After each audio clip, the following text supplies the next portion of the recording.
positions des uns et des autres pour essayer de trouver une solution pour mettre fin à ce système de Sassou Nguesso et libérer notre pays. Et je pense qu'un point qui est important, c'est de vous focaliser aussi sur les États-Unis, parce que jusqu'à présent, vous avez été très actifs au niveau de la France.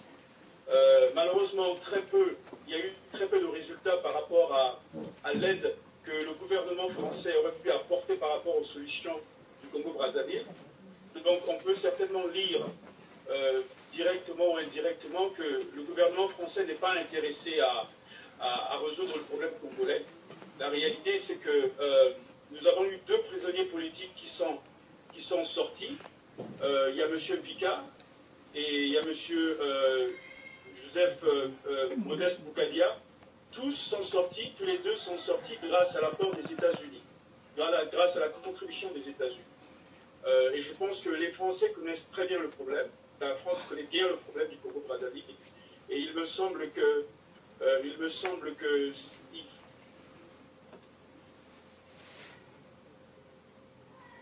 Vous pouvez continuer, hein, vous avez toujours la parole. Non, j'entends, j'ai l'impression qu'il y a quelqu'un d'autre qui parle, là, je ne suis pas sûr. Non, alors, il faut voir, est-ce que vous êtes branché sur Facebook en même temps, sinon il faut juste éteindre le son. Ah, d'accord. Il faut éteindre Facebook. Donc, je voulais simplement dire que, parce que j'entends... Attendez, excusez-moi, c'est ma faute. Voilà. Ah, d'accord. Ce sont les aléas du direct. Vous êtes en direct. Oui, d'accord, ok. Je suis désolé. Non, non, c'est pas grave. J'ai pu régler ça parce que j'entendais quelqu'un d'autre. Donc, je veux simplement dire que dans l'équation de la solution que l'on veut trouver, les différents paramètres que l'on doit considérer, je pense qu'il faut s'orienter un peu aux États-Unis en termes de trouver de l'aide. Les solutions du Congo, ce sont les Congolais eux-mêmes qui doivent les trouver, mais on a toujours besoin d'un peu d'aide dans cette perspective-là. Donc, je crois que tout le monde a des solutions, tout le monde a des propositions.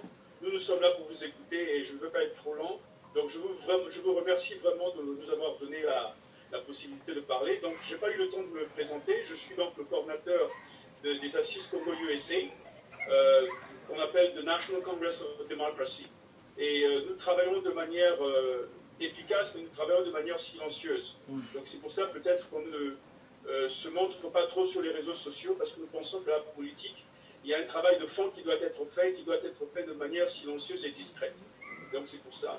Et vraiment, ceci dit, je voudrais vous remercier de m'avoir donné la possibilité de parler avec vous et de vous écouter. Merci. Alors, merci beaucoup, Miabé, pour cette contribution.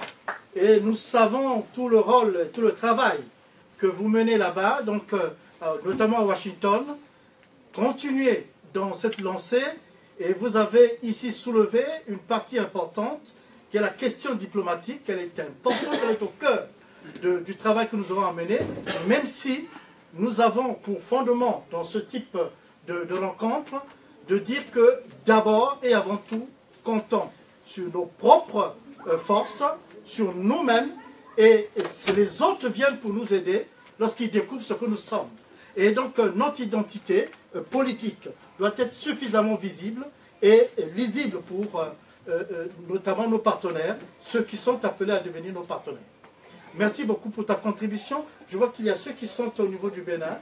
Le débat, on pourra le reprendre plus tard. Voilà, on pourra le reprendre plus tard, notamment ceux qui sont au niveau du Bénin. C'est Mohamed.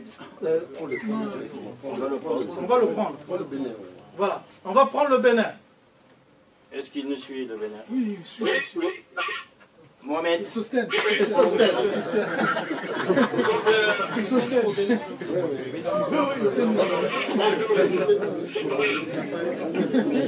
Pourquoi il a mis Mohamed? Il est dans la cyber. D'accord. Alors, Sosten? Voilà, Sosten, qu'est-ce que tu nous dis? Oui, Sosten, oui, c'est bon, tu as la parole. Oui, bonjour, bonjour. D'abord, bonjour chers frères et puis les vaillants combattants, bonjour. Et merci de m'avoir accordé cette chance d'être en liaison avec vous. Je remercie déjà les organisateurs de la table ronde. Il fait chaud ici au Bénin. La température tourne autour de 36-37 degrés. Les étudiants congolais au Bénin, ils sont là derrière moi. Tout à l'heure, vous voir certains d'entre eux, je peux vous les présenter. Venez, les étudiants congolais, donc je suis moi-même constater leur sens. Des jeunes que l'État congolais, des jeunes boursiers, mais qui sont devenus des jeunes abandonnés. Vous savez, le président Marien Ouabi disait, dans l'un de ses discours, qu'une jeunesse abandonnée à elle-même, une jeunesse sans éducation est une jeunesse morte. Il cite Marien Ouabi. Donc, cela étant, je crois qu'aucun peuple ne s'est libéré par des dialogues, par des conférences, aucun peuple au monde. Donc, ceux qui parlent de dialogue, de conférences, c'est du pipeau. Nous n'allons jamais nous libérer par ce genre de méthode. Nous avons dialogué plusieurs fois. Des décennies, on n'a fait que ça. Et dialoguer avec qui? Avec un dictateur? Mais c'est jamais possible. Donc, nous devrons nous rassembler, tous parler d'un même langage. Ça peut se faire, mais nous sommes assez matures. On a déjà expérimenté. Donc, cessons les divisions. Cessons les égaux. Organisons-nous pour booster Denis Sassou Nguesso, son plan et son système tyrannico sanguinaire du Congo. Et nous pouvons le faire. Je vous en suis, chers compatriotes. Ici au Bénin, les gens sont vraiment dessus des collèges des Congolais. Parce que les étudiants qui sont derrière moi souffrent énormément. Je suis allé voir même où ils vivent, je les ai fréquentés, je suis avec eux à longueur de journée pour essayer de comprendre leurs problèmes. Mais c'est dramatique, donc l'État s'est désengagé complètement. Souvenez-vous récemment au Sénat la question du gouvernement au Sénat. Le gouvernement illégal de Brazzaville et ce Sénat illégitime. Il y a deux ministres qui intervenaient, qui m'ont interpellé, nommant Thierry Mungala et Jean-Jacques Bouya. Thierry Mungala va nous parler de son journal dénommé La Nouvelle République, qui a été un journal mort-né. Et il accuse les réseaux sociaux, il accuse, je veux bien dire que si les gens ne lisent pas le journal, parce qu'ils mentent à longueur de journée. À longueur, il faut que mentir. Mais donc, les populations ne peuvent plus lire ces genres de journaux. Et Bouya, en parlant des érosions au Sénat, il dit qu'il accuse même les morts. Les érosions, il les a baptisées les érosions Noumazalaï. Ambroise Noumazalaï. Donc les érosions de Kamakoto s'appellent maintenant les érosions Ambroise Noumazalaï. Et enfin, il nous dit que les éboulements sont dus au sable Batégué. Il accuse les Batégués de la logique des éboulements. Suivez les questions au gouvernement du 26 mars. Il y a quelques jours de cela. Est-ce qu'ils sont même des gens de Dieu? Chers compatriotes, pour terminer, je pense que ce que nous faisons là, c'est des bonnes actions, mais nous devons interpeller. Ce n'est pas les cryptos qui allons nous délivrer de ce combat. C'est d'abord nous-mêmes viendrons nous aider. Parce que même le Congo, vous avez rappelé que ce qu'on avait dit au Vatican, le Congo Mawawa, que le Vatican nous avait dit faites et nous viendrons bénir. Donc c'est nous de faire. Voilà. Sosten, on a bien compris. Est-il possible, Sosten, voilà, merci. Est-il possible de passer à un étudiant, s'il te plaît? Qu'il puisse témoigner. Voilà, un étudiant qui puisse témoigner par rapport à leur situation. Il est en direct, suivi en direct ici à Paris. Oui, oui. Une seconde, une pause, c'est bon. D'accord.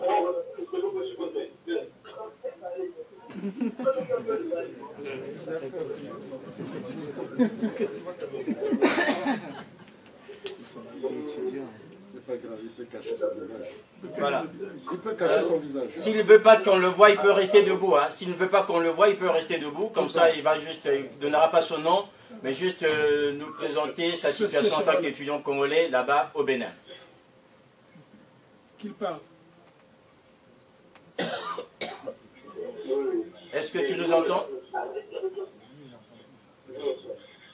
suis... Oui, je vous reçois. Voilà. Alors, évidemment, je suis étudiant congolais, boursier, envoyé par l'État. Là, c'est ma 4e année que je suis au Bénin. Au début, l'État nous versait la bourse, mais ça fait 2 ans et 2 ans et demi qu'on a plus. Donc, la situation est catastrophique. On était logés au sein de l'université d'Abomey-Calavi. Par manque de moyens, on nous a viré de l'université. Nos diplômes sont bloqués. Nous sommes là éparpillés dans la ville. Trouver un logement. Donc, la situation est compliquée. Voilà, la situation est compliquée. Quotidiennement, comment vous faites déjà pour vous nourrir? Comment ça se passe? Est-ce que vous pouvez nous dire un peu au niveau des études? Aujourd'hui, les diplômes sont bloqués. Comment est-ce que vous arrivez à vous en sortir jusqu'à maintenant?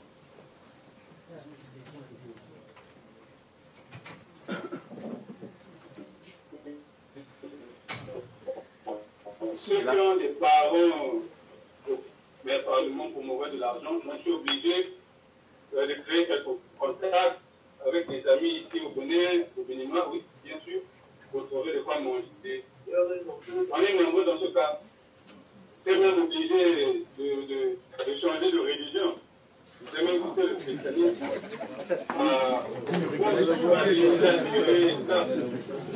Parce que la pauvre dans les mosquées, je peux trouver de quoi manger. Donc, une stratégie de survie. Oui, donc c'est une stratégie de survie. Au niveau des autorités consulaires, qu'est-ce qu'on vous dit là-bas, déjà, l'ambassade ou au consulat? Oh, déjà notre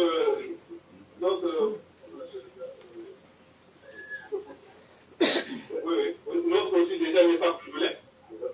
C'est un Béninois.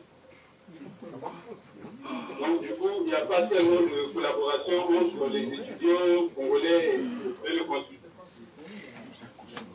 En tout cas, merci beaucoup.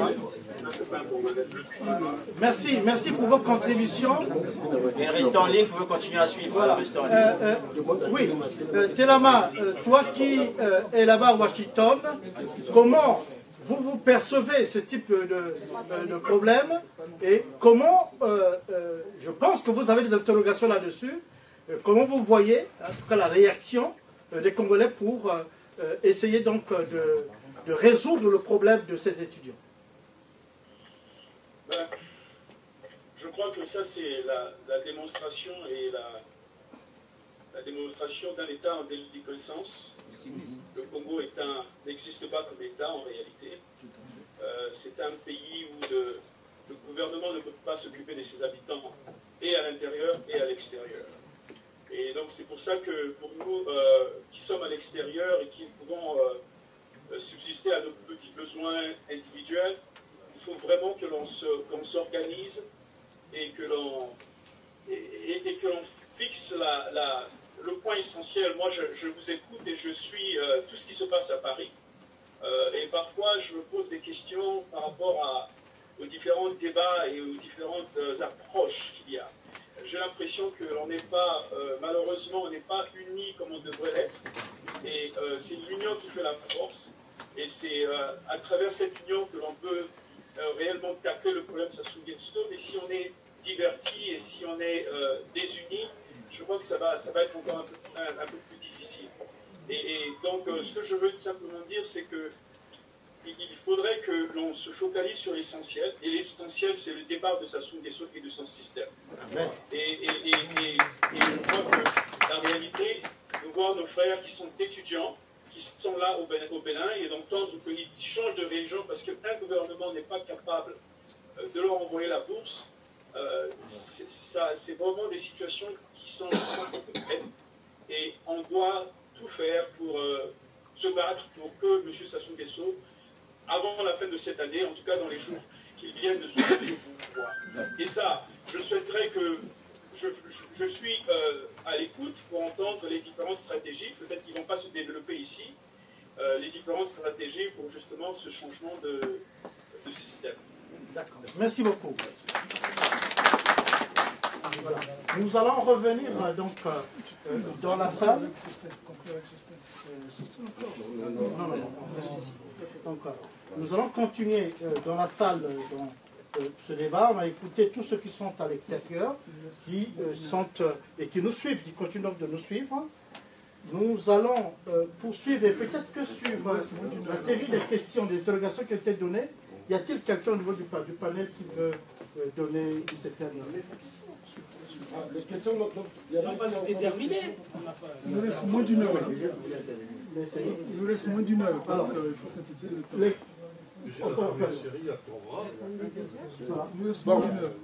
Vous présentez et puis vous posez votre question. Bref, Marie-Nicodème Gamba, j'ai une petite observation et une conclusion. Observation, le titre table ronde bien clair, j'ai les études. Dommage qu'il était depuis les 18 heures. On était de servir des choses qui ont été dites, mais la vraie information de ce qui s'est passé, de ce qui devait se passer sur le terrain, on devait le discuter. Les sachants devaient prendre parole pour en discuter. Même si on ne peut pas tout mettre à table. C'est l'ouvert. Parce que ce n'est pas la peine de penser à de nouvelles synergies si nous ne savons pas si hier il y avait des synergies ou pas de synergies. Qu'est-ce que l'opposition avait envisagé faire? Qu'est-ce que l'opposition n'a pas pu faire? Parmi nous aussi, les communications, nous sommes des acteurs à l'étranger, mais qui ont été au cœur de ce qui devait se passer. Aujourd'hui, l'opposition peut aussi avoir une option. Il ne faudrait pas que nous soyons en contradiction avec cette option. Donc, il faut bien ressasser le passé avant de projeter. Le passé par rapport à ce qui s'est passé avec nous. Ça, c'est en termes d'observation. Proposition. C'est une demi-journée. Là, on est en fin de journée. Il faudrait créer au sortir de cette table ronde des cellules, 2 ou 3 cellules d'études et stratégies. C'est dans ces cellules-là que nous pouvons discuter des informations qu'on peut discuter à ces Voilà. Tu as bien répondu à un des éléments des enjeux de cette table ronde. Et vous voyez bien que l'idée, c'est de susciter cela et d'aller ensuite, après, à approfondir. Nous allons prendre 2 mois pour approfondir, les mois d'avril et de mai. Et puis, en juin, nous nous retrouverons pour effectivement déclarer un certain nombre de choses et nous mettre en rang de marche. Car on ne peut pas passer du temps à palabrer sur ce que nous connaissons. Et merci beaucoup. Je vais donner la parole à un ami qui est ici derrière. Bonsoir, si aussi. Première remarque. Président de Kimboisa. Ah, il faut. Je suis le président de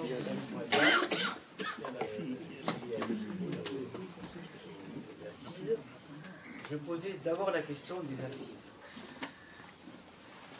Moi, je suis un vieux, je vois que nous sommes assez nombreux comme vieux ici. Et on devrait avoir les jeunes gens, non, pour les jeunes c'est très bien, mais il y en a très peu.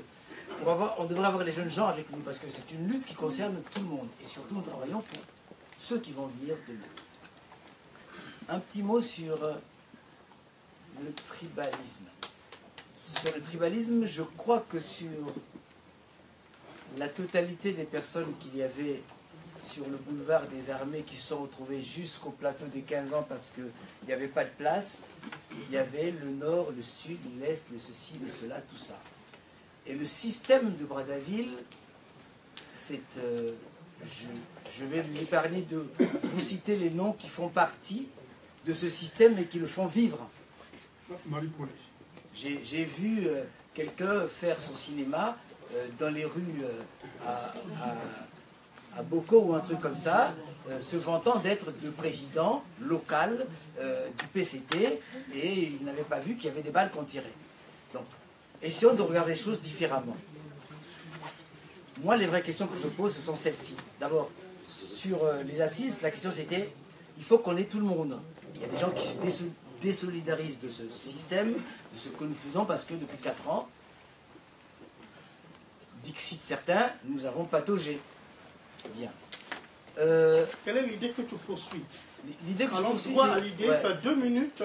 Là, tu es déjà au bout des 2 minutes. Donc, je te donne très bien. Oui, c'est donc la question de que faisons-nous concrètement pour faire tomber.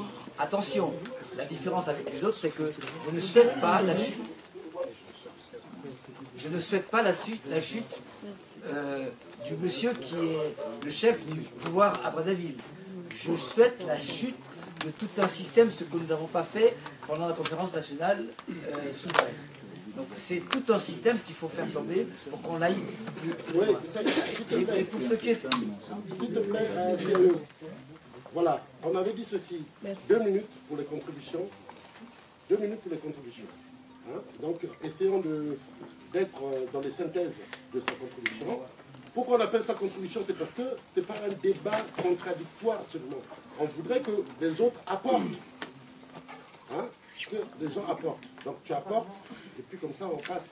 Donc dans mes apports, c'est que les assises ne soient pas que les assises. Quand on regarde le MRLC, on leur dit comment on travaille ensemble. Quand on regarde l'initiative de ce matin, comment on travaille ensemble, parce qu'on ne peut pas s'arroger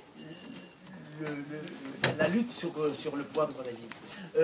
À part ça, il y a la question des alliances avec le monde entier, parce que nous combattons un État et que nous ne pouvons pas être tout seuls. Tout cela en sachant qu'il n'y a que le peuple congolais qui se libérera tout seul. Mais le peuple congolais se libère quand des gens un peu plus affûtés s'occupent de lui, lui disent qu'est-ce qu'il faut faire, comment il faut faire. On est tenu par le temps parce que... J'en ai fini, je vous remercie. Et je pense que ce sont des questions que tu es bien placé pour les poser au sein du directeur des assises. Parce que, voilà. Donc on va essayer de répondre sommairement. Que les gens se libèrent, qu'ils se lâchent. Ne demandez pas, on n'en sortira pas. Laissez les gens... Contribution de la fermeté dans la direction. Il faut le dire, c'est tout. Je crois que même qu'en 30 secondes, je peux dire ce qui me préoccupe. C'est le constat d'une misogynie déjà. Parce que depuis que ça a commencé, je suis quasiment la première fois à prendre la parole, alors que j'ai demandé depuis longtemps. Mais j'ai été intéressée par le débat de mon frère et de Maître Nganga, qui ont mis le doigt sur la morale en politique. Ils ont développé un certain nombre de points où on a vu qu'il y avait une violence qui accompagnait cette politique-là. Et principalement en 1977, lorsque Marien Ngouabi est tué, l'une des premières victimes de cette violence politique a été Céline Ngouabi, qui a eu une chanson, Bakongo Babome Ngouabi, Céline Moteme Sundi et tout ça. Et on ne lui a pas permis de s'expliquer, de dire comment elle a vécu cette violence-là, elle perd un mari et la société. Je fais un lien de cette violence avec ce que les jeunes aujourd'hui ont vis-à-vis des femmes, cette violence physique à l'égard des femmes. J'ai vu circuler sur les réseaux sociaux il n'y a pas très longtemps une femme mise nue par des jeunes pour avoir volé. Un pays qui ne paye plus les salaires depuis longtemps, quoi de plus normal qu'une femme aille voler pour donner à manger à ses enfants et qu'elle subisse la double peine de se faire mettre nue. Est-ce que c'est une culture? Parce que moi, à un moment, j'ai entendu dire, oui, chez nous, lorsque un homme dit à une femme, je vais te battre, et que tu dis, viens me battre, il faut qu'il te batte, parce que ça fait partie de notre culture. Qui a dit ça? C'est pas vrai, c'est des non, attends. On évite les débats, on la laisse. Voilà, j'ai entendu dire, la personne qui l'a dit est connue, et même dans la salle, je ne vais pas citer. Donc, quand j'apprends ces choses-là, ça m'interpelle sur une question fondamentale. Est-ce que la violence en politique est un mal structurel? Est-ce que la violence à l'égard des femmes en plus et qui doivent se taire est un acquis dans nos sociétés? Sinon, je demande, sachant à ceux qui nous éclairent, les philosophes et juristes, de nous dire ce qu'il faut faire pour qu'on dépasse ce cap. Merci. Voilà. Alors, si je... Applaudissez-moi un peu.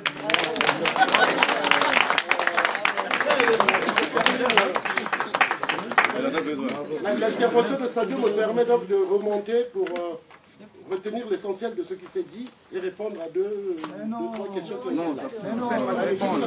Laisse les gens se libérer. Non, on laisse les gens se libérer, après on fera des on retient déjà, on termine la partie, on va venir là. Avec le système, parce que la question était bien comprise. Tout à fait. On est dans la perspective de voir qui fait quoi par rapport à débouter le système. Voilà. Je vous remercie, mais patientez, vous allez comprendre que je réponds avec les questions tout de suite. On retient.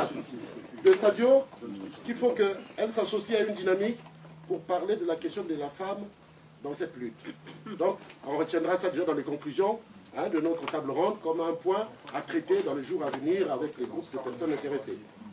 On retient également la préoccupation du divorce, comment associer les jeunes, mieux associer les jeunes à l'action que nous menons, tel que ça venait d'être exprimé tout à l'heure.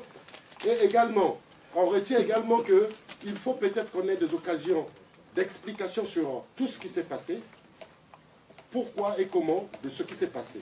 On est tous d'accord qu'on ne peut pas le traiter ici, mais ça nous donne un repère que pour aller plus loin, il faut qu'on comprenne mieux tous ensemble ce qui s'est passé. Donc c'était Nicolas Nganga qui proposait tout cela.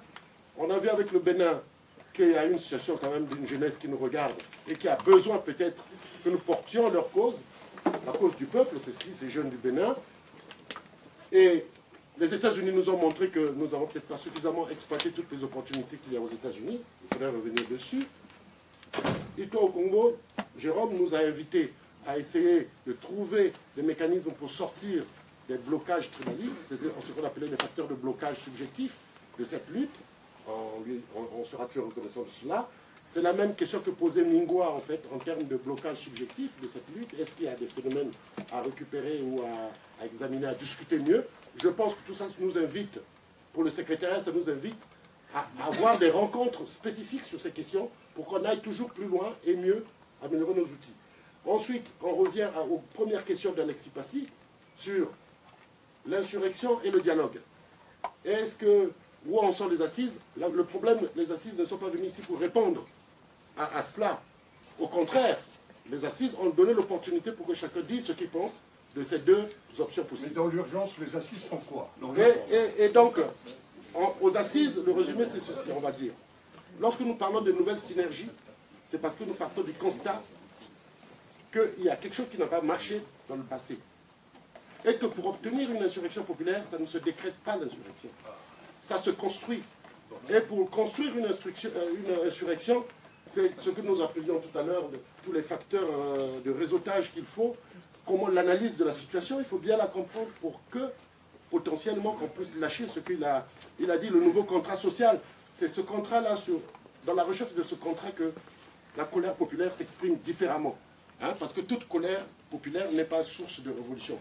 Vous voyez, à un moment donné, il y a un travail à faire, et je crois que c'est une invitation à passer à l'étape suivante de notre réunion. Solution subsidiaire inexistante. Donc la question de dialogue... Non, on va en reparler. On va en reparler. Je n'entends pas là-dessus, c'est là où ça se passe. Non, pour l'instant, on a dit ceci. Vous avez ceux qui prennent le dialogue pour un objectif politique, et ils commencent leur lutte politique en parlant du dialogue, et ceux qui considèrent que le dialogue peut être la conséquence d'une lutte politique. Donc, d'une inversion des rapports. Mais non, mais on va passer ce sujet. Je crois que j'ai résumé pour l'essentiel ce qui s'est dit. On va continuer parce que le reste du programme répondra un peu plus. On reviendra vers la fin. À cela, vous pouvez garder la question, on reviendra. On n'a pas oublié. Nous, aux assises, on a beaucoup travaillé sur ces questions. Alors, il y a quand même une chose, c'est de poursuivre parce que nous avons les médias. Les médias qui jouent un rôle important dans cette lutte. Parce que nous sommes ici pour parler de la lutte que nous menons sur place. Alors ceux qui ne sont pas dans la lutte ne sont pas concernés. Mais ceux qui sont dans la lutte sont vraiment concernés par le travail de la communication et du rôle des médias. Alors tout cela, effectivement, nous allons demander à notre sœur, parce qu'on a dit que nous étions misogynes. Non, il y avait un temps pour que tu viennes parler, mais aussi pour que les femmes parlent, il faut qu'elles demandent. Vous étiez la seule à demander, à poser la question. Si j'en avais vu une seule au fond de la salle qui demandait, j'aurais donné une préséance. Mais comme je savais que vous auriez un temps d'intervention, je me disais qu'à un moment donné, vous aurez la possibilité et donc d'exprimer cela. Alors donc, nous allons appeler donc Sadio. Je vais, voilà, je le place là, juste avant. C'est-à-dire qu'il va pouvoir s'avancer. Et qui va avoir 5-6 minutes. 8 minutes. 8 minutes. Voilà.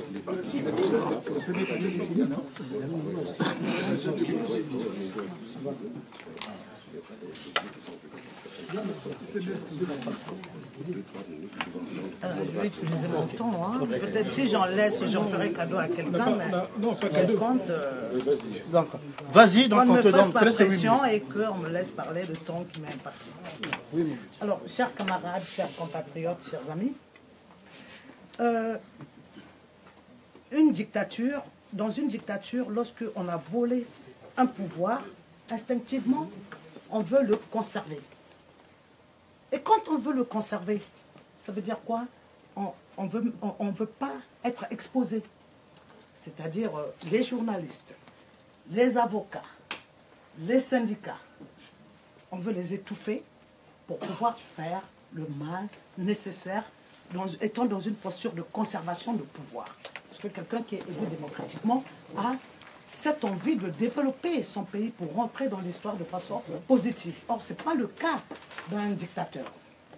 Dans le cas du Congo, il y a non seulement cette volonté de faire taire, mais l'accompagnement également, dans le cas de notre métier, de nos propres confrères.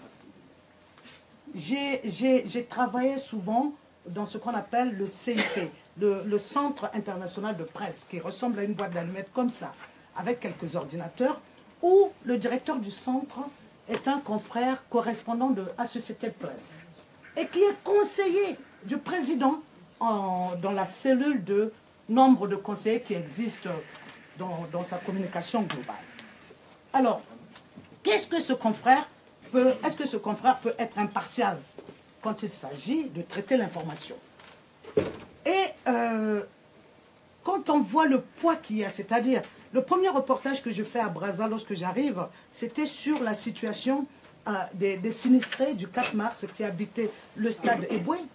Dès que le reportage est sorti, il y a mon confrère Okamba qui m'appelle pour me dire que Ayessa, qui contrôle le cellule de la communication de la présidence, a besoin de moi.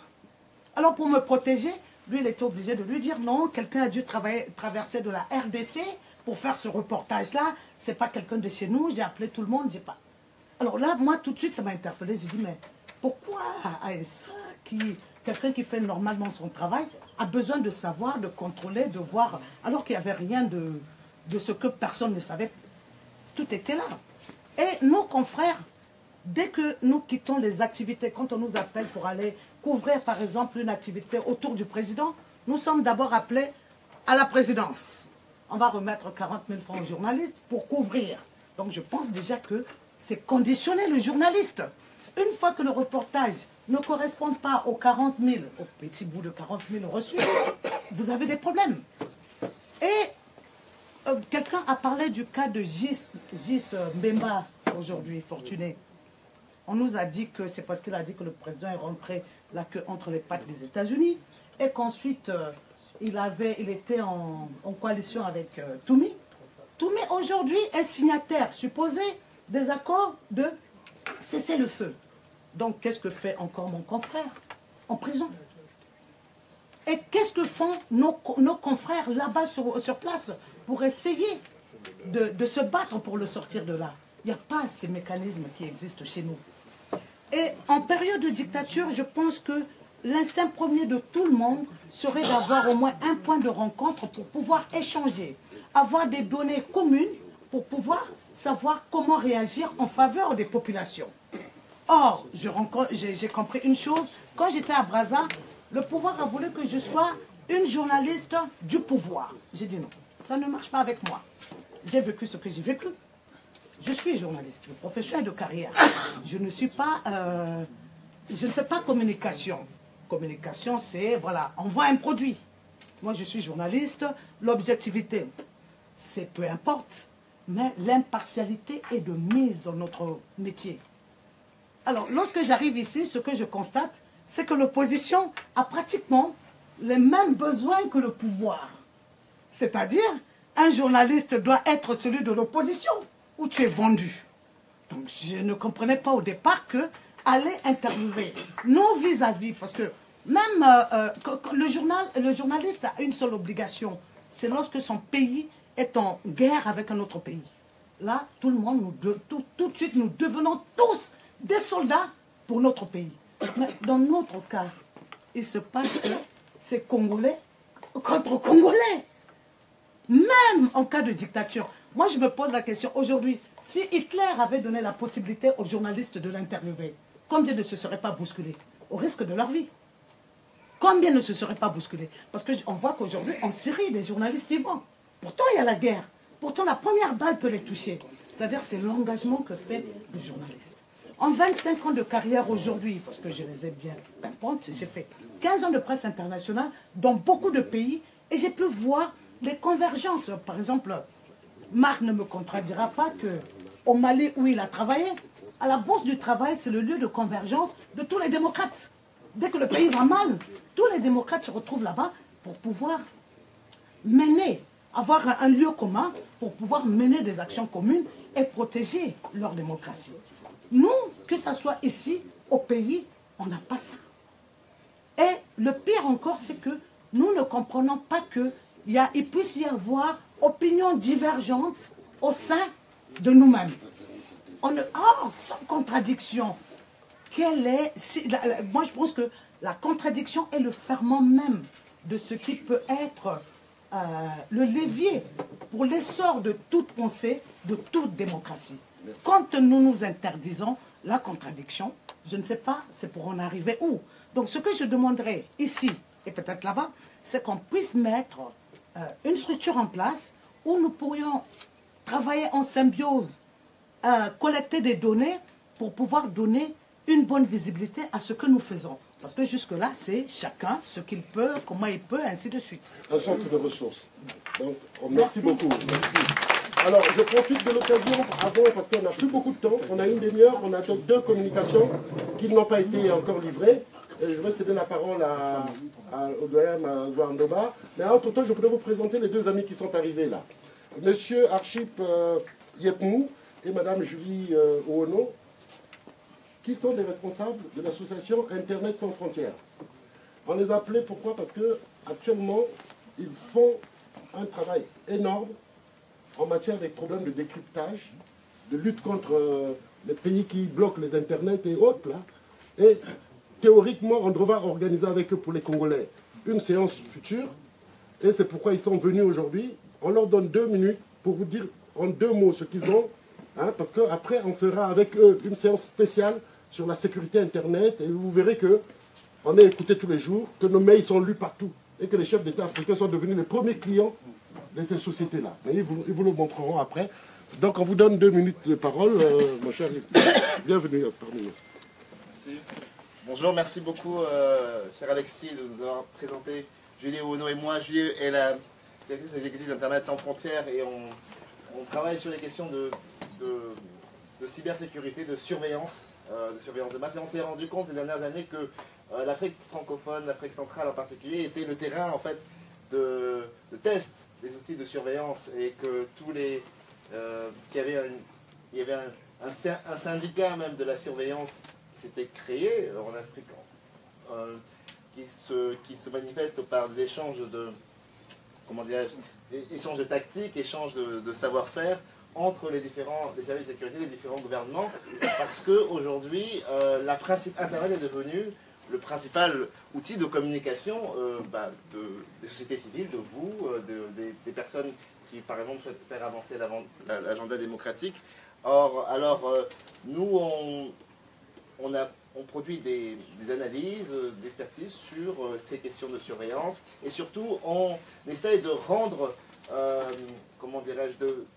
de faire prendre conscience à la société civile, mais aux citoyens en général, que les questions ce n'est pas de la science-fiction. Quand vous envoyez un mail et que vous êtes une personne de la société civile, c'est comme si vous ne chiffrez pas le mail. Est-ce qu'il y a des personnes qui utilisent le cryptage, des techniques de chiffrement ici par exemple? Oui. Qui utilisent le chiffrement? Non. Quand vous envoyez un mail, c'est comme si vous envoyez une carte postale sans enveloppe. C'est-à-dire que la personne qui a un intérêt à vous lire, si en plus elle est du gouvernement, elle vous lira sûrement. Quel que soit le mail. Donc, les sociétés civiles, à notre avis, sont les principales cibles de ces outils de surveillance. Depuis une dizaine d'années, il y a des informations très précises qui circulent en ligne d'experts sur des sociétés occidentales qui vendent au gouvernement, aux services de sécurité, des outils de surveillance. Et ces sociétés ont aussi, outre l'argent qu'elles reçoivent, elles ont un intérêt technique, c'est que comme ce sont des petits panels de tests, par exemple l'ensemble du réseau Internet congolais, c'est un quartier de Paris peut-être, il n'y a pas beaucoup de gens à surveiller, donc ce sont des terrains de tests propices des entreprises-là pour améliorer elles-mêmes leurs outils. Il y a aussi, c'est des enjeux très actuels, ces pays-là aussi sont des espaces de test pour la propagande numérique. Alors, par exemple, vous allez tous sur Facebook, et vous sachez que Facebook, vous y laissez des données. Ces données-là sont collectées par des entreprises qui vont ensuite venir vendre leurs services, par exemple, au gouvernement pour mieux cibler et faire des campagnes politiques par rapport à ces collectes sauvages de données, de vos données et des données que vous avez distribuées. Et que ces tests-là servent ensuite, par exemple, aujourd'hui, je ne sais pas si vous avez entendu parler de l'affaire Cambridge Analytica, la société qui a aidé le candidat à la fois Trump à être élu et à faire que les Anglais votent pour le Brexit. Et bien cette société-là, elle a testé ces outils de propagande, ces tactiques de propagande en ligne, fondées sur la collecte de données, elle les a testés au Nigeria, au Kenya, peut-être au Congo aussi. Il y a aussi des questions très importantes qui sont celles des coupures Internet. Aujourd'hui, dès qu'il y a une manifestation, le réflexe des gouvernements, c'est de couper Internet. Qu'est-ce qui peut être fait contre ça? Comment les sociétés civiles peuvent s'organiser pour juridiquement protester? Parce que les coupures se font grâce aux compagnies de télécommunications. Comment faire pour protester contre les coupures? Est-ce que le gouvernement a le droit de couper Internet, compte tenu de ces engagements internationaux, par exemple? Toutes ces questions-là sont aussi des questions que nous travaillons. Et aussi, vous avez eu la preuve lors de la dernière présidentielle au Congo, si je me souviens, des SMS ont été envoyés quasiment plusieurs SMS de propagande ont été envoyés par le parti gouvernemental aux citoyens. Alors pour faire cela, il faut qu'il y ait une collecte des données, il faut qu'il y ait une participation active des compagnies.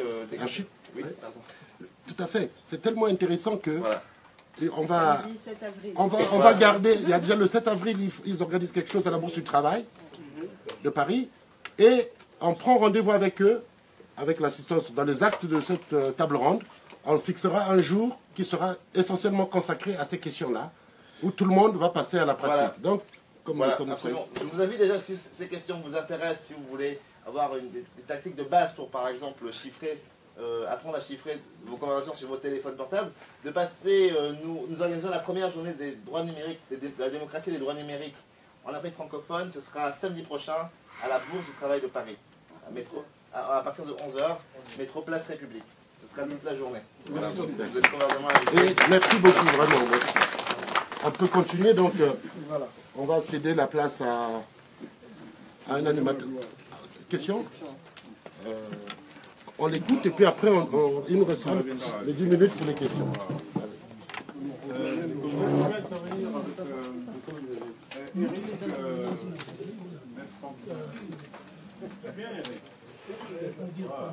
Et monsieur Madélé, S'il n'a rien à dire, il force pas là. Charles. Charles, tu passes là-bas.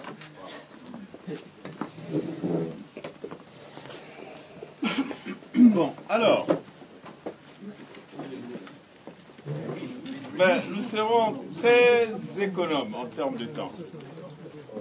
Disons que on nous demande, en gros, dans ce panel, nous sommes 3, nous aurions pu être 4. J'espère que ma voix porte assez pour être compris du fond de la salle. On nous demande de présenter une sorte d'esquisse de l'après Sassou. C'est un exercice, oui, le terme exercice conviendrait, mais vous comprendrez que c'est une gageure. On ne peut pour le moment, d'une certaine manière, que continuer la réflexion sur le comment faire partir Sassou. Le que faire après Sassou est certes une préoccupation pour le peuple congolais, à qui nous devons proposer des alternatives, bien sûr, pour les amis de la démocratie, ceux qui, dans la communauté internationale par exemple, ou comme dans la société civile, les acteurs qui viennent nous parler d'Internet, ils peuvent nous demander, oui, mais l'avenir de votre pays, vous le voyez comment? Bon, d'une certaine manière, nous conviendrons ici que si nous organisons des élections après la chute de Sassou, ben, il y aura la concurrence politique. Il y aura chaque parti politique qui présentera son programme. Donc cela peut être difficile pour nous ici de définir l'avenir. Mais nous pourrions aussi prendre un scénario du type, voilà, il y aura une transition. Mais cette transition peut être fondée sur un consensus. Mais cette transition surviendrait après un événement qui est la chute de Sassou. Mais suivant quel scénario se produirait cette chute de Sassou? Si c'est un coup d'État militaire, il est évident que la transition militaire, on en connaît plus ou moins la logique. Et le peuple pourrait être hors jeu. S'il s'agit d'un soulèvement populaire, il faudrait alors que nous le préparions comme nous sommes en train d'essayer de discuter, c'est-à-dire de créer des formes d'organisation qui, elles, créent ce soulèvement populaire.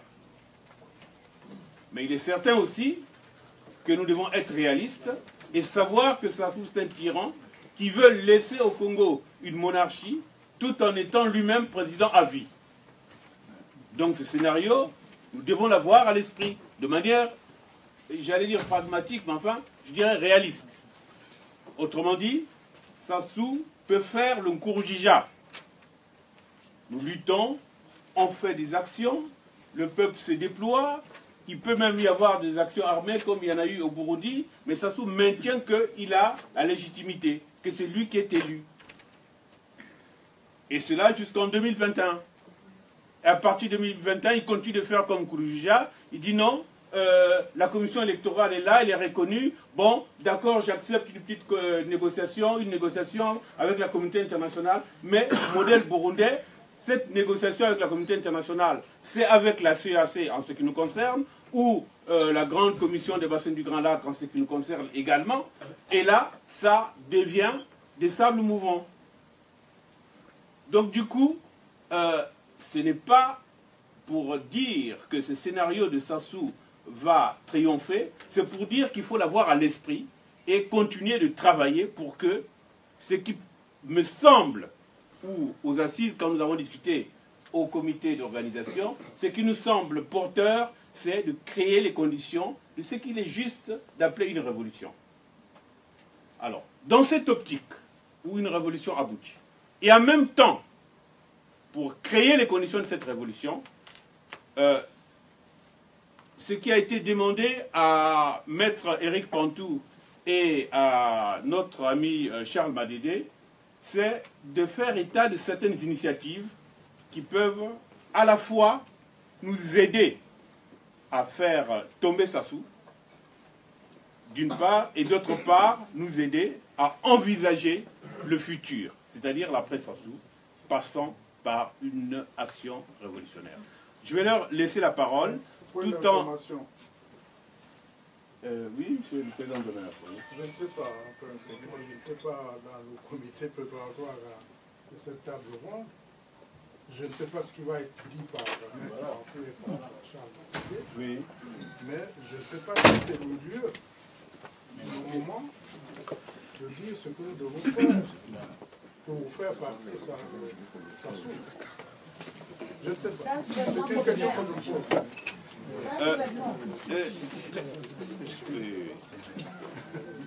Oui, effectivement, est-ce le lieu pour nous de dire comment faire tomber Sassou? Nous dire comment nous mobiliser pour poursuivre la lutte, d'accord? Oui, bien sûr. Mais comment nous allons faire partir Sassou? Non, non, non. Là, peut-être que je me suis... C'est une question que je pose. Non, cette question, je ne crois pas avoir exprimé quelque chose qui signifie que nous allons discuter ici de comment faire partir Sassou. Je ne pense pas. J'ai indiqué le fait qu'il y a des repères qui nous permettent de poursuivre notre combat tel que nous l'avons commencé. Il y a une sorte de reflux de cette lutte. On peut même parler d'échec, comme ça a été dit, parce que depuis notamment le 15 octobre, la vraie défaite c'était le 15 octobre. L'élection, c'était un débat. Certains étaient pour, d'autres non, mais estimant tout de même que ça pourrait créer un chaos dans le pays et que les conditions nouvelles d'une transition pourraient s'opérer. Donc nous, ici, ce que je veux ce sur quoi ils ont été invités à s'exprimer, c'est notamment, je le précise, Maître Pontou, nous avons estimé aux assises, dans les différentes réunions auxquelles vous avez bien pris part, Monsieur le Président d'honneur, Monsieur Jean-Édouard Satou, le Président d'honneur des assises, nous avons estimé que en matière judiciaire, il nous faut mobiliser les compétences nécessaires, les compétences congolaises. Il y a tellement d'affaires possibles et réelles pour que ces compétences puissent s'organiser et travailler efficacement, suffisamment efficacement, pour que nous puissions obtenir des résultats comparables à ceux, par exemple, que les Congolais de la RDC ont obtenus. La communauté internationale prend des résolutions sur la RDC. Et c'est sur la base de ces résolutions prises à ce niveau-là qu'il y a tout le temps telle objection de la communauté internationale, pour être souple, telle décision de la communauté internationale. Il faut une base juridique. Alors on s'est dit qu'avec toutes les affaires qui flottent, pourquoi nos juristes ne pourraient pas effectivement constituer les dossiers efficaces, mettre en branle la machine judiciaire internationale. Si tu veux bien, nos frères, laissez oui, bien sûr. Voilà. C'est dans ce sens, c'est pertinent. Oui, je voudrais rassurer le président d'honneur que les juristes qui ont été consultés, et qui sont nombreux ici, heureusement, ne sont pas adeptes des coups d'État. Donc, je ne vous parlerai pas des coups d'État que nous aurions ourdis dans nos cabinets et exposés ici. Non. En revanche, il y a un certain nombre de questions qui se posent ici, qui ont été posées par mes prédécesseurs et notamment mes deux confrères. Alors, il y en a un qui va plus loin, qui, à défaut d'état de droit, souhaite un état juste. Non, je pense qu'il faut plutôt souhaiter un état de droit qu'un état juste. L'état juste viendra lorsqu'on sera tous au ciel. Mais pour le moment, on peut espérer un état de droit. C'est-à-dire que la règle acceptée par tout le monde peut s'imposer et s'appliquer à tous. C'est déjà un pas important.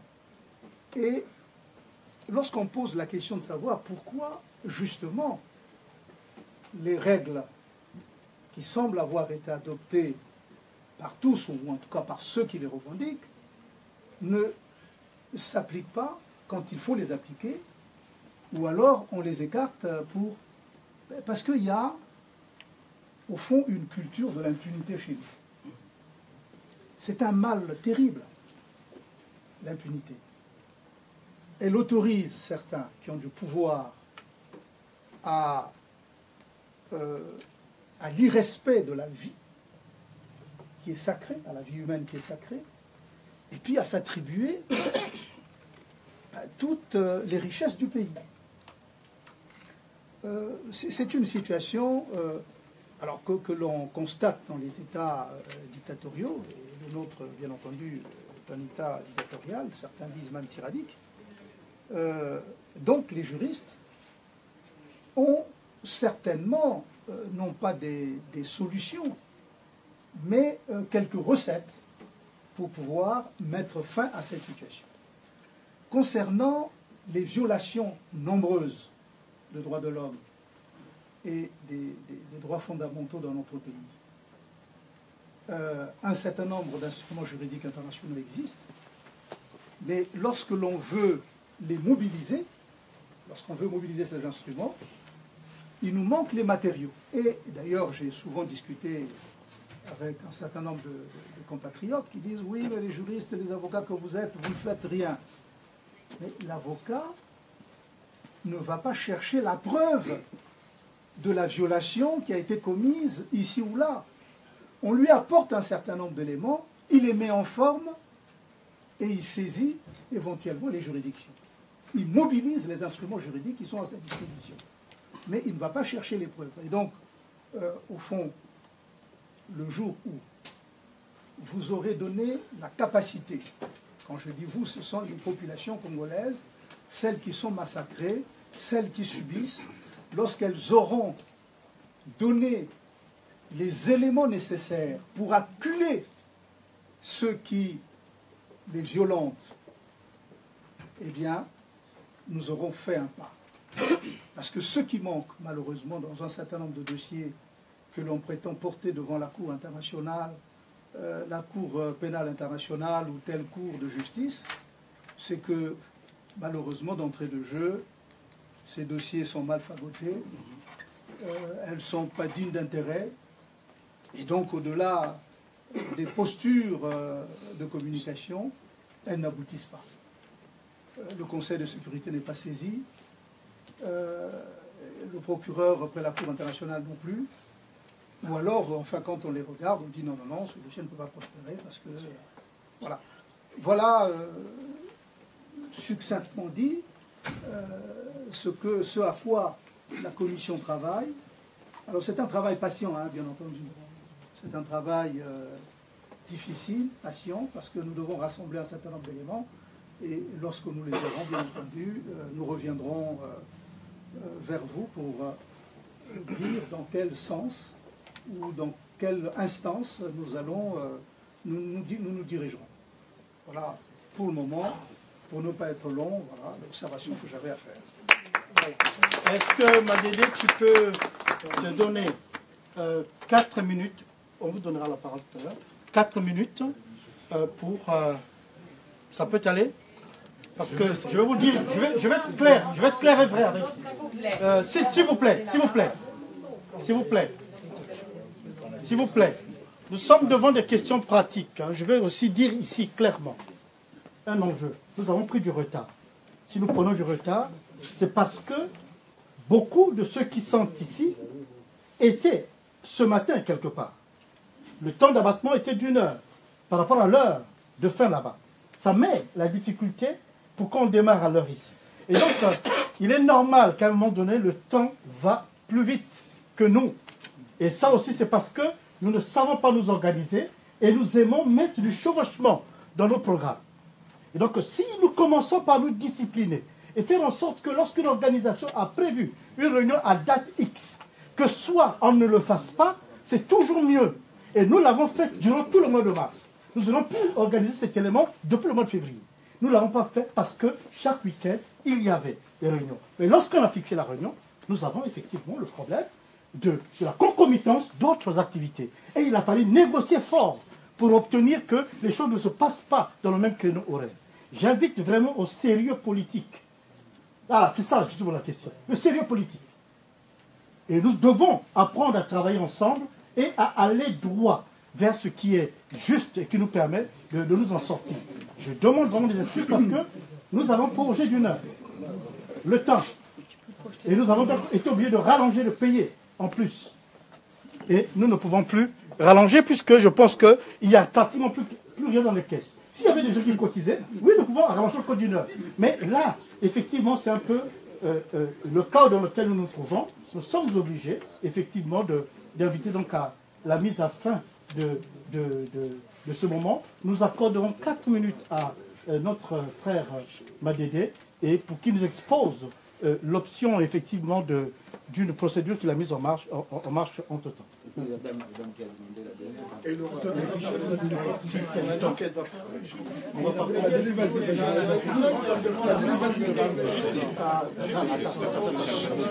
Justice. Bon, Madédé, s'il te plaît.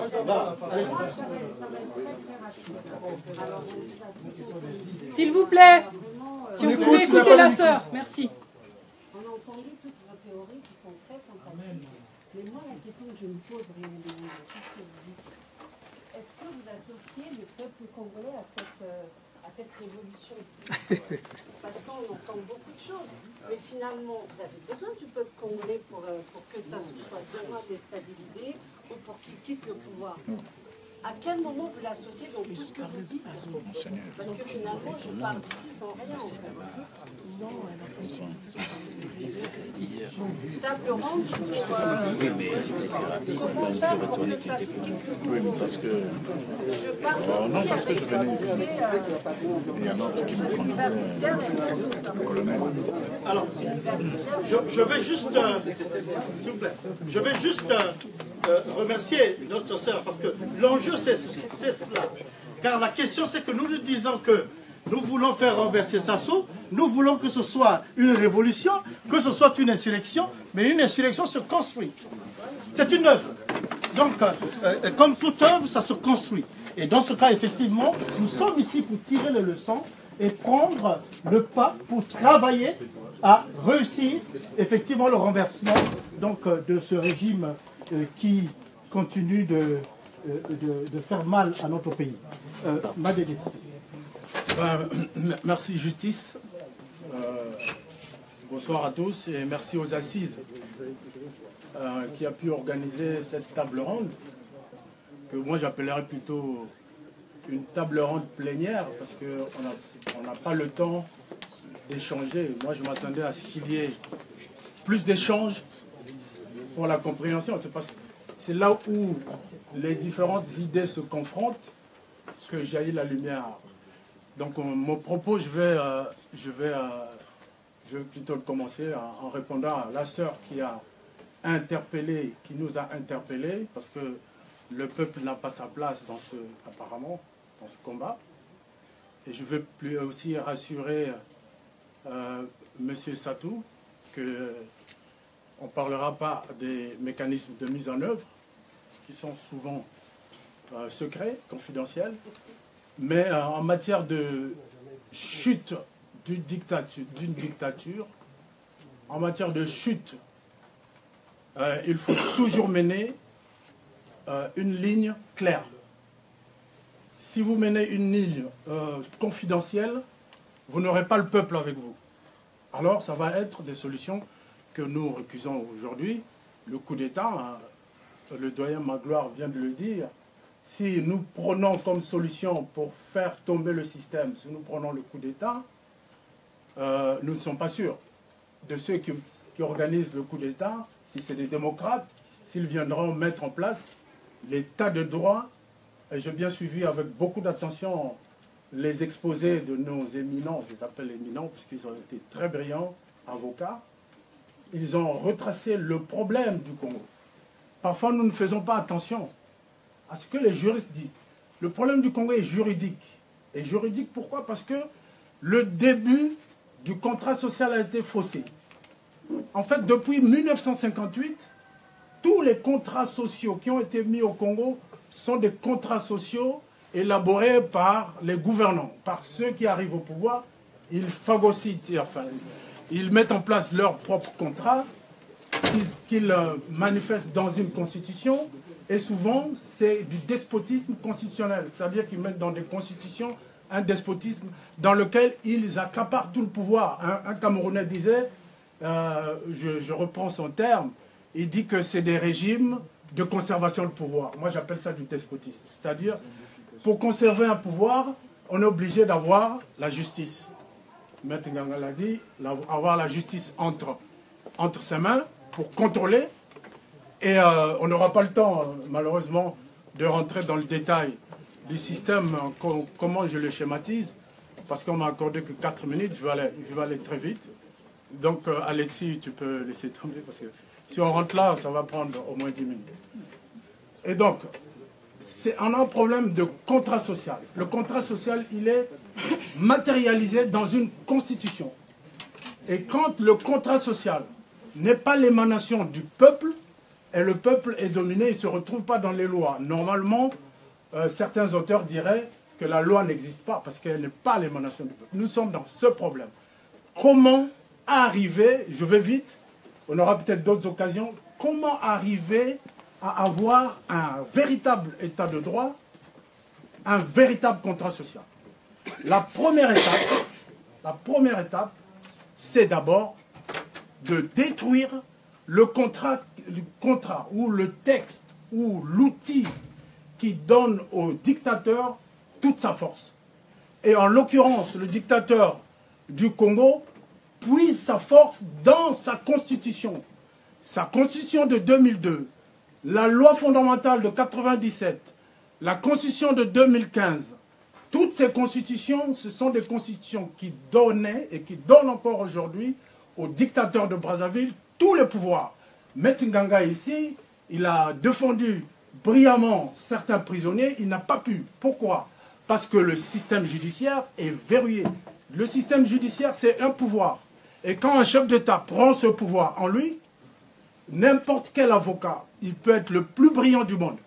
Même s'il descend du ciel, il n'arrivera pas à défendre un prisonnier.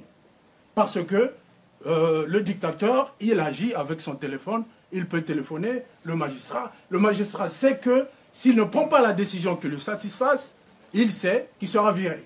Parce que le chef de l'État congolais, le dictateur, il est le président du Conseil supérieur de la magistrature, ce conseil qui gère le système judiciaire. Il est le président, donc il peut décider de le sanctionner, et c'est sa carrière. Donc les magistrats du Congo, ils jouent sur leur carrière. Alors, donc, pour aller plus vite, je vais terminer peut-être par là, je le déplore quand même, parce que... alors moi, nous avons une solution pour aller vite. Nous avons une solution à vous proposer. Et cette solution, pour qu'elle marche, elle dépend du peuple, ma soeur. Elle dépend du peuple. Nous avons des difficultés pour faire accepter au peuple certains concepts. Aujourd'hui, nous travaillons pour que le peuple du Congo se lève pour dire au dictateur de Brazzaville que votre constitution qui vous donne tous les pouvoirs, on n'en a plus besoin. C'est possible que le peuple, parce que le peuple c'est le souverain primaire. Et donc le changement, le peuple peut le revendiquer. Si le peuple tout entier du Congo revendique l'abolition ou l'abrogation, j'aime pas utiliser le terme abrogation parce qu'on abroge une loi dans un cadre juridique, étant donné qu'au Congo, la loi elle n'existe pas, et donc moi je parle plutôt de l'annulation. Il faut écarter cette constitution, et c'est le travail que nous avons commencé par une pétition. Et je vais vous dire que si la majorité du peuple se lève pour dire on enlève cette constitution, nous avons là un élément d'attaque que... Bon, alors, s'il vous plaît, nous voudrions, de cette manière, en donnant les éléments que les juristes ont donnés, de manière d'ailleurs très cohérente avec leurs brillants collègues qui sont passés auparavant, nous voulons montrer l'importance des institutions dans le Congo de demain, en termes de période de transition ou en termes de système nouveau à construire, c'est des institutions. Et la Constitution étant la loi fondamentale. C'est pour cela que, dans les conclusions de cet atelier, vous retiendrez qu'au niveau des assises, tout au moins, et nous aimerions partager cela avec vous, c'est prendre la Constitution de 1992 comme repère. Nous sommes pour le rétablissement de la Constitution de 1992. Cela doit être très clair. C'est ainsi que nous l'entendons. Bon, c'est un débat que l'on doit pouvoir poursuivre avec les autres amis, d'autres associations, d'autres organisations, dans le cadre un peu de la dynamique des synergies nouvelles que nous devions développer. Un dernier point dans le cadre des synergies nouvelles, c'est les problèmes économiques, parce que le Congo de demain va être dans la crise, non pas conjoncturelle, mais vraiment structurelle et même systémique que Sassou a créée. On l'a évoqué dans le discours du délégué général. Cette crise, elle nous attend. Même sous Sassou, tant qu'il est là, la crise n'a pas encore déclaré, manifesté toute sa dimension, ou ses dimensions. Parce que le FMI viendra d'une manière ou d'une autre. Parce qu'on ne peut pas jouer à cache-cache avec le FMI indéfiniment, puisqu'il dépend de la zone franc, et la France, le gouvernement français, sera contraint du fait que le Cameroun et les autres pays de la CEMAC ont leurs propres contraintes budgétaires et que Macron ne va pas à chaque fois demander qu'on accueille Sassou en cachette au ministère de le maire ou de quelque autre ministre des Finances de France. Ça ne pourra pas se faire indéfiniment. Et les Chinois, eux, ils ont aussi leur propre rigueur budgétaire à leur propre niveau.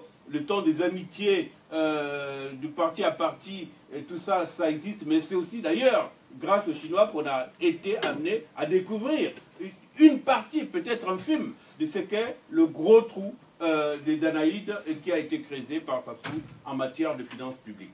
Donc les questions économiques doivent être à l'ordre du jour également dans les synergies sur lesquelles nous devons travailler. C'est de ce point de vue que, à partir de la lettre que nous avons envoyée au FMI, qui avait inspiré effectivement les différentes forces vives du pays, y compris la diaspora, la société civile au pays qui avait été remettre la même lettre au FMI là-bas, la lettre que nous avions préparée ici, cette dynamique doit se poursuivre.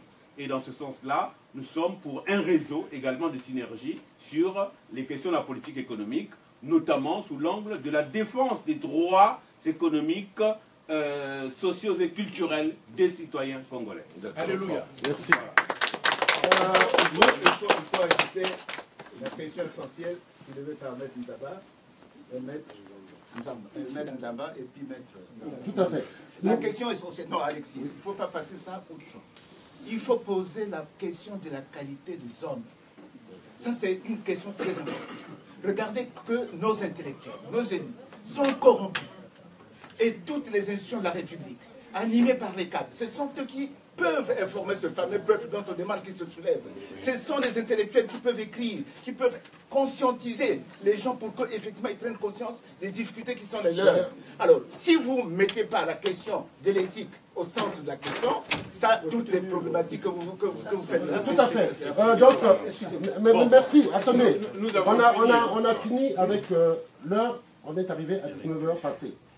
C'est ce que je voulais dire. Par contre, on ne peut pas se quitter comme ça. On voit bien qu'on a encore envie de poursuivre notre discussion. Il y a deux outils qui seront proposés. Le premier, c'est des cafés citoyens. C'est-à-dire qu'on dit qu'il faut créer un cadre où tous les 15 jours, les Congolais peuvent se retrouver pour débattre avec un intervenant, sur un thème, un intervenant. Tous les 15 jours. Avoir un café où les gens peuvent venir, et je crois qu'à Paris, ça existe. Deuxième outil, qu'on ait une lettre d'information commune. Il en faut aussi le courrier, on aura tous l'information. Voilà. Donc, je souffre là, voilà. Je bouillon. Il veut parler, il veut parler. Là, attends, j'ai fini. J'ai fini. Non, non, non, c'est pas ça. Guélor, attends, c'est pas patient. Il y a des Congolais qui meurent là au pays. On est en train de vider. Mais si tu étais là avant. Alors, donc, je vais terminer. Hein, on donne la parole, Guélor. Tu vas faire la conclusion de nos échanges. Et puis, il y aura le doyen Rota et le maître en côté. Donc, Guélor, vas-y. Non, non, Guélor d'abord. 2 minutes, vas-y. Déjà, je m'excuse. Hein, il y a longtemps qu'il a attendu la parole. Je suis arrivé en retard, c'est vrai, mais comme on dit, personne à la science infuse. Ceux qui étaient avec nous de l'autre côté là-bas, ils ont vu comment je suis arrivé. Je suis arrivé avec 2 petits, 2 de mes enfants. Je suis reparti vers Aulnay-sous-Bois pour revenir ici. Donc c'est très important. Donc, on ne peut pas avoir à tout va des préjugés, des conclusions. Donc je vais clore la parenthèse sur ce qui vient de se passer, cet incident et tout. Donc je m'en excuse. Ma question, c'est sur les assises. Je suis convaincu, je suis conscient que les assises regroupent les intellectuels. Ça, franchement, il y a de la matière grise. Mais moi, je pense que dans une synergie, on se pose des bonnes questions. On a des objectifs spécifiques, parce que l'objectif global, c'est le départ d'une station de secours. Mais parmi les objectifs spécifiques que vous avez eu à notifier, hein, ça je le dis parce que je ne suis pas dans votre stratagème, donc je ne sais pas si vous avez aussi eu ces objectifs spécifiques hier. Tout à l'heure, le doyen Magloire Numba vient de parler du FMI et tout. Mais nous, au Socle, ça suffit, je peux vous dire, nous avons des courriers et un travail que nous avons mis en place qui a porté aussi des fruits. On ne sera pas là à dire que c'est telle structure, telle organisation qui a essayé de faire quelque chose pour faire avancer le combat. On parle de la société civile. Nous étions là quand le peuple était prêt à prendre leur destin entre les mains, mais les intellectuels, qu'est-ce que nous ont fait comprendre? C'est ce que je suis en train de réécouter tout à l'heure.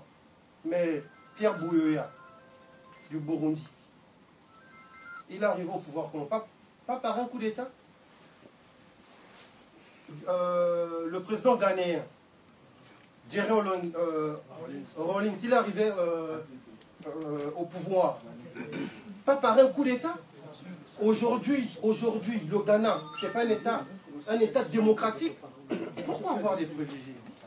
Aujourd'hui, avoir des idées. Moi, je suis un démocrate. Mais M. Denis Sassou Nguesso ne nous laisse pas le choix. On doit se le dire. Il nous attend sur un terrain. Là, on ne fait que parler de la prestation, la conscientisation des jeunes, de la population et autres. Je l'entends, c'est bien de se projeter comme ça. L'après. Mais on ne peut pas parler de l'après sans trouver la solution pour le faire partir. Je suis conscient que je peux aussi apporter ma pierre à l'édifice, comme vous aussi, vous avez l'habitude de le faire avec le doyen Mawawa, quand nous sommes en 2-13 et tout ça. Je n'en dis quand même pas. Mais là, moi, je nous interpelle tous. Je nous interpelle tous ici. Est-ce que nous sommes conscients ou est-ce que Sassou Nguesso nous attend ou pas? On a tous vu l'arrivée du général Mokoko 2 semaines avant la clôture des listes de l'élection présidentielle. Son parti politique, on l'a vu en phase de remporter. Question pratique, s'il te plaît. Question pratique, c'est sûr. Le fait que la façon de notre fonctionnement aujourd'hui, on doit revoir ce fonctionnement-là. Quand on se dit que ben voilà, on se braque en se disant que ben voilà, on peut arriver par un coup d'État et après ça peut mal tourner, ça peut arriver quand on ne se donne pas des moyens. Donc, on ne doit pas enlever... Je veux conclure sur ça. Ma conclusion est sur l'arrêt, le point d'arrêt que Denis Sassou Nguesso nous attend. Moi, je sais là où il nous attend, parce qu'on a vu des preuves. Quand le caporal-chef Ferdinand Masson envoie un seul message, on a vu comment ce pouvoir-là a vacillé. Je peux vous dire que ça balaie tout ce qu'on a l'habitude de faire intellectuellement ici. C'est pour dire que essayons, n'écartons pas l'option de la Je pense que c'est pour cela, attendez, je pense que c'est pour cela qu'on a dit qu'il y aura des cafés citoyens. C'est-à-dire que ça, c'est une première que les assises n'avaient jamais faite. On s'est dit ceci. C'est-à-dire qu'il y a un forum qui va, une table ronde qui va avoir lieu, et après la table ronde, on va programmer tous les 15 jours des cafés citoyens. Donc, c'est un prélude, c'est-à-dire que c'est un point de départ, donc il faudra que les gens soient attentifs à la suite. Parce qu'on ne peut pas en un après-midi épuiser les sujets. C'est le coordinateur général. Mais là, on a fini à 19h, donc il faut éviter qu'on vienne nous chasser ici quand même. On ne va pas payer une heure supplémentaire. Le coordinateur général a tout à fait raison. Vous remarquerez que généralement, ces soulèvements populaires sont accompagnés d'actions militaires. On est déjà hors. Burkina l'a montré. Bon, ça n'a pas une heure supplémentaire. On va travailler avec Sakoufi, on l'a dit à Andrea, sur le cas des étudiants. Le cas des étudiants, y compris ceux du Bénin. On a un réseau à construire pour la défense des étudiants, le symbole étant Apanga, qui est entre la vie et la mort. On a commencé le contexte avec les étudiants.